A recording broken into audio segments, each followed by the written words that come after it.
ನಮಸ್ಕಾರ ಬಾಸು. ನಾನು ಮಂತ್ರ ಹಾಸನ್. ಇದು ನನ್ನೊಬ್ಬನ ಪ್ರಶ್ನೆ ಮಾತ್ರ ಅಲ್ಲ, ಪ್ರತಿಯೊಬ್ಬರದು.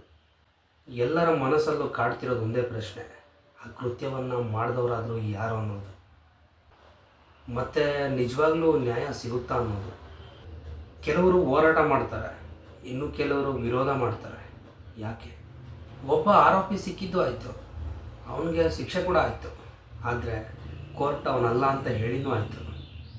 ಹಾಗಾದರೆ ನಿಜವಾದ ಕೊಲೆಗಾರ ಯಾರು?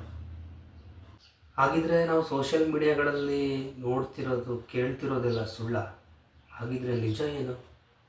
ನನಗನ್ನಿಸ್ತಿರೋದಿಷ್ಟೇ: ಆ ಹೆಸರಲ್ಲಿ ಒಂದು ಶಕ್ತಿ ಇದೆ, ಅದಕ್ಕೆ ಇಷ್ಟೆಲ್ಲ.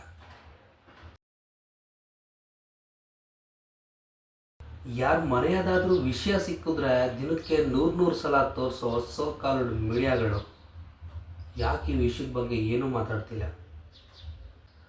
ನಮಗೆ ಬೇಕಿರೋದು ಇಷ್ಟೇ: ಸೌಜನ್ಯಂಗೆ ನ್ಯಾಯ. ಸೌಜನ್ಯನ ಪರ ಹೋರಾಟ ಮಾಡ್ತಿರೋರ ಬಗ್ಗೆ ಹಿನ್ನೆಲೆ ಅಲ್ಲ.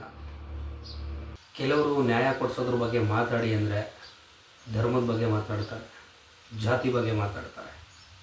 ಕೆಲವೊಂದು ಪತ್ರಿಕೆಗಳ ಮೇಲೆ ಇನ್ನೂ ನಾವು ನಂಬಿಕೆಗಳನ್ನು ಕಳ್ಕೊಂಡಿಲ್ಲ. ತುಂಬ ಗೌರವ ಇದೆ. ಅಂಥದ್ದೇ ಒಂದು ಪತ್ರಿಕೆಯವರು ಬಂದು ಹೇಳ್ತಾರೆ: ನಮಗೆ ಎರಡು ಉತ್ತರ ಬೇಡ, ನಮಗೆ ಬೇಕಿರೋದು ಒಂದೇ ಉತ್ತರ: ಕೊಲೆಗಾರ ಯಾರು?